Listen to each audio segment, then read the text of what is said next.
Hi ನಾನು Sudeep tech in Kannada. ಗಮನಿಸ್ತಾ ಇದ್ರೆ ಇವತ್ತು ನನ್ನ ಮುಂದೆ ಐಕ್ಯೂ Z5 ಸ್ಮಾರ್ಟ್ ಫೋನ್ ಇರುವಂಥದ್ದು, ತುಂಬ ವೆಯ್ಟ್ ಮಾಡಿದಂಥ ಸ್ಮಾರ್ಟ್ ಫೋನು ಮತ್ತು ತುಂಬ ಕಡಿಮೆ ಬೆಲೆಗೆ ಲಾಂಚ್ ಆಗಿರುವಂಥ ಸ್ಮಾರ್ಟ್ ಫೋನು. ಈ ಒಂದು ಫೋನ್ನ ಬೇಸ್ ವೇರಿಯಂಟು 8GB RAM ಮತ್ತು 128GB ವೇರಿಯಂಟು ಕೇವಲ 24,000 ರೂಪಾಯಿಗೆ ಲಾಂಚ್ ಆಗಿರುವಂಥದ್ದು. ಜೊತೆಗೆ ಈ ಒಂದು ಆಫರ್ ಟೈಮಲ್ಲಿ ನಿಮಗೆ ಅಡಿಷ್ನಲ್ 1,500 ಬ್ಯಾಂಕ್ ಆಫರು ಮತ್ತು ಅಮೆಝಾನ್ ಅವರು ಕೂಡ 1,500 ಆಫರ್ನ ಕೊಡ್ತಾ ಇರುವಂಥದ್ದು. ಈ ಒಂದು ಫೋನ್ 21,000 ರೂಪಾಯಿಗೆ ಮುಂಚೆನೇ ಹೇಳ್ಬಿಡ್ತೀನಿ, ಕಣ್ಣು ಮುಚ್ಕೊಂಡು ಪರ್ಚೇಸ್ ಮಾಡ್ಬೋದು. ನಾನಿವತ್ತು ಈ ಒಂದು ವಿಡಿಯೋಲಿ ಒಂದು ಫೋನ್ ಅನ್ಬಾಕ್ಸ್ ಮಾಡ್ತಾ ಇದ್ದೀನಿ, ಫಸ್ಟ್ ಇಂಪ್ರೆಷನ್ ಕೊಡ್ತಾ ಇದ್ದೀನಿ, ಏನು ಚೆನ್ನಾಗಿದೆ ಏನು ಚೆನ್ನಾಗಿಲ್ಲ, ಪರ್ಚೇಸ್ ಮಾಡ್ಬೋದು ಅದು ತಿಳ್ಕೊತೀರಾ. ಅದಕ್ಕಿಂತ ಮುಂಚೆ ನೀವು ನಮ್ಮ tech in Kannada YouTube channel subscribe ಮಾಡ್ಕೊಂಡಿಲ್ಲ, ಸಬ್ಸ್ಕ್ರೈಬ್ ಮಾಡೋದು ಬೆಲ್ ಐಕಾನ್ ಕೂಡ ಕ್ಲಿಕ್ ಮಾಡ್ಬೋದು. ಮೊದಲಾಗಿ ಒಂದು ಐಕ್ಯೂ Z5 ಸ್ಮಾರ್ಟ್ ಫೋನನ್ನು ಅನ್ಬಾಕ್ಸ್ ಮಾಡಿ ಗಮನಿಸ್ತಾ ಇದ್ರೆ ಈ ಒಂದು ಫೋನ್ನ ಬಾಕ್ಸ್ ನಿಮ್ಗೆ ಈ ರೀತಿ ಒಳಗೆ ಸಿಗ್ತಾ ಇರುವಂಥದ್ದು ಒಂದು ಒಳ್ಳೆ ಕ್ವಾಲಿಟಿಯ ಬಾಕ್ಸ್ ಆಗಿದೆ. ಈ ಒಂದು ಬಾಕ್ಸನ್ನು ಓಪನ್ ಮಾಡಿದ ತಕ್ಷಣ ಇದರೊಳಗಡೆ ಇನ್ನೊಂದು ಸಣ್ಣ ಬಾಕ್ಸ್ ನಮಗೆ ಸಿಗ್ತಾ ಇರುವಂಥದ್ದು. ಅದರಲ್ಲಿ ನಿಮಗೆ ಒಂದು user manual, quick start guide ಮತ್ತು ವಾರಂಟಿ ಕಾರ್ಡ್ ಸಿಗ್ತದೆ. ಜೊತೆಗೆ ಒಂದು ಟ್ರಾನ್ಸ್ಪರೆಂಟ್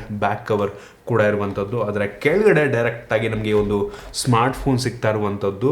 ಫಸ್ಟ್ ಇಂಪ್ರೆಷನಲ್ಲಿ ಈ ಒಂದು ಸ್ಮಾರ್ಟ್ ಫೋನ್ ತುಂಬ ವೆಯ್ಟ್ ಇದೆ ಅಂತ ಅನ್ನಿಸ್ತಾ ಇದೆ, ಇದ್ರ ಬಗ್ಗೆ ಆಮೇಲೆ ಮಾತನಾಡ್ತೀನಿ. ಅದನ್ನು ಬಿಟ್ಟರೆ ಈ ಒಂದು ಬಾಕ್ಸ್ನ ಕೆಳಗಡೆ ನಿಮಗೆ 44 ವ್ಯಾಟ್ನ ಒಂದು ಫಾಸ್ಟ್ ಚಾರ್ಜಿಂಗ್ ಅಡಾಪ್ಟರ್ ಕೊಟ್ಟಿರುವಂಥದ್ದು. ಈ ಒಂದು ಪ್ರೈಸ್ ರೇಂಜ್ಗೆ 21,000 23,000 24,000 ಪ್ರೈಸ್ ರೇಂಜ್ಗೆ 44 ವ್ಯಾಟ್ ಅಂತ ಅಂದರೆ ಸೂಪರ್ ವಿಷಯ. ಮತ್ತು ಈ ಒಂದು ಬಾಕ್ಸಲ್ಲಿ USB Type-C ಡಾಟಾ ಕೇಬಲ್ ಇರುವಂಥದ್ದು, ಒಂದು ಒಳ್ಳೆ ಕ್ವಾಲಿಟಿಯ ಕೇಬಲ್ ಇದಾಗಿದೆ. ಮತ್ತು ಇದರೊಳಗಡೆ ಒಂದು ಸಿಮ್ ಎಜೆಕ್ಷನ್ ಪಿನ್ ಕೂಡ ಇರುವಂಥದ್ದು. ಅದನ್ನು ಬಿಟ್ಟರೆ ಬೇರೆ ಒಂದು ಬಾಕ್ಸಲ್ಲಿ ನಿಮಗೆ ಸಿಗ್ತಾ ಇದೆ. ಡೈರೆಕ್ಟಾಗಿ ಈ ಒಂದು ಫೋನಿಗೆ ಬಂತು ಅಂತ ಅಂದರೆ ಒಂದು ಲೆವೆಲಿಗೆ ಪ್ರೀಮಿಯಮ್ ಅಂತ ಅನ್ನಿಸ್ತಾ ಇದೆ ಮತ್ತು ಒಂದು ಲೆವೆಲಿಗೆ ವೆಯ್ಟ್ ಕೂಡ ಇರುವಂಥದ್ದು. ಆಯಿತಾ, 193 ಗ್ರಾಮ್ ವೆಯ್ಟ್ ಇರುವಂಥದ್ದು ಮತ್ತು ಅಷ್ಟೊಂದು ತಿನ್ನಿದೆ ಅಂತ ಅನ್ನಲ್ಲ.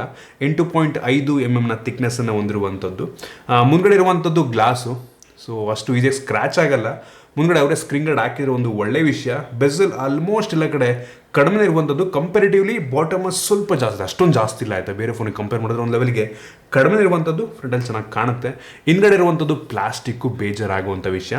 ಮ್ಯಾಟ್ ಫಿನಿಷನ್ನು ಹೊಂದಿರುವಂಥ ಬ್ಯಾಕು, ಸ್ಮಡ್ಜಸ್ ಆಗಲ್ಲ, ಈಸಿಯಾಗಿ ಚೆನ್ನಾಗಿದೆ. ಪ್ರೀಮಿಯಂ ಗ್ಲಾಸ್ ಅಂತಲೇ ಅನಿಸುತ್ತೆ ಎಷ್ಟೋ ಜನರಿಗೆ, ಬಟ್ ಇದು ಪ್ಲಾಸ್ಟಿಕ್ ಬ್ಯಾಕ್ ಆಗಿರುವಂಥದ್ದು. ಬ್ಯಾಕ್ ಕವರ್ ಹಾಕೊಂಡ್ರೆ ತುಂಬ ಒಳ್ಳೆದು, ಬಾಕ್ಸ್ ಒಳಗೆ ನೀಡೋರೆ ಒಂದು ಒಳ್ಳೆ ವಿಷಯ.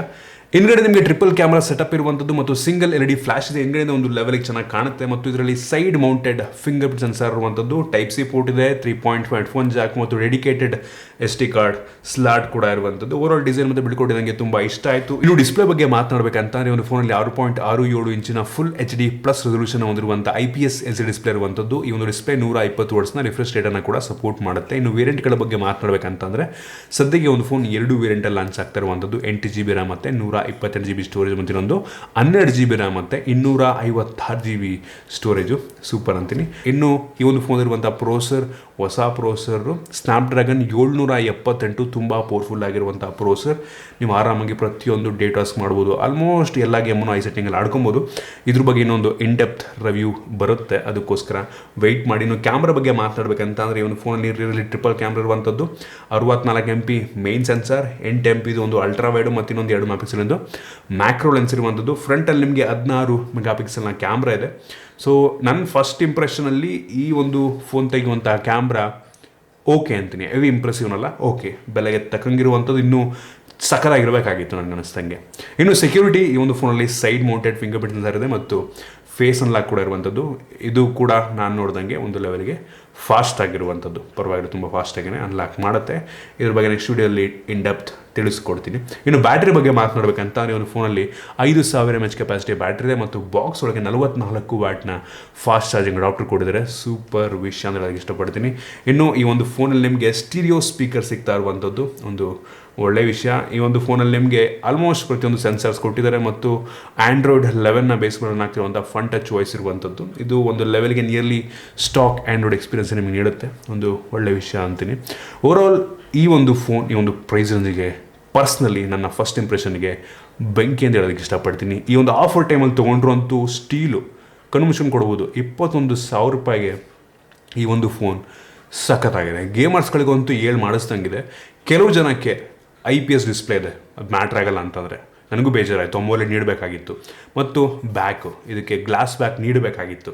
ಅದನ್ನು ಬಿಟ್ಟರೆ ನನಗೆ ಈ ಒಂದು ಫೋನ್ದಿರುವಂಥ ಪ್ರತಿಯೊಂದು ಸ್ಪೆಸಿಫಿಕೇಷನ್ ಇಷ್ಟ ಆಯಿತು. ಗ್ಲಾಸ್ ಬ್ಯಾಕು ಮತ್ತು ಈ ಒಂದು ಫೋನ್ದಿರುವಂಥ ಡಿಸ್ಪ್ಲೇ, ಇವೆರಡು ಇದ್ದಿದ್ರೆ ಬೆಂಕಿ ಇರ್ತಾಯಿತ್ತು. ಅದಕ್ಕೋಸ್ಕರನೇ ಸ್ವಲ್ಪ ಬೆಲೆ ಕಡಿಮೆ ಮಾಡೋರೆ ಅಂತ ಅನ್ಕೋತೀನಿ. ಸೊ ಪರವಾಗಿಲ್ಲ, 21,000 ಅಂದರೆ ಇದು ನೀಡ್ತಿರುವಂಥ ಸ್ಪೆಸಿಫಿಕೇಷನ್ಗೆ ಚೆನ್ನಾಗಿದೆ ಅಂತೀನಿ. ಮುಂದಿನ ವಿಡಿಯೋದಲ್ಲಿ ಇನ್ ಡೆಪ್ತ್ ರಿವ್ಯೂ ಮಾಡ್ತೀನಿ, ಕಂಪ್ಯಾರಿಸನ್ ನೋಡೋಣ, ಆದರೆ ಕಂಪ್ಯಾರಿಸನ್ ಕೂಡ ಮಾಡ್ತೀನಿ. ಸೊ ಇಷ್ಟು ಈ ಒಂದು ಫೋನ್ನ ಫಸ್ಟ್ ಇಂಪ್ರೆಷನ್. ನಿಮಗೆ ಇದ್ರ ಬಗ್ಗೆ ಏನಿಸುತ್ತೆ ಕೆಳಗಡೆ ಕಾಮೆಂಟ್ ತಿಳಿಸ್ಬೋದು. ಇಷ್ಟ ಆಗ್ಬಿಟ್ಟು ಲೈಕ್ ಮಾಡಿ, ಶೇರ್ ಮಾಡಿ. ಈ ರೀತಿ ನಮ್ಮ ಬೇರೆ ವಿಡಿಯೋ ನಮ್ಮ tech in Kannada YouTube channel subscribe ಮಾಡ್ಕೊಳ್ಳಿ. ಸಬ್ಸ್ಕ್ರೈಬ್ ಮಾಡಿದ ಬೆಲ್ ಐಕನ್ ಕೂಡ ಕ್ಲಿಕ್ ಮಾಡ್ಬೋದು. ಸಿಗೋಣ ಮುಂದಿನ ವಿಡಿಯೋದಲ್ಲಿ.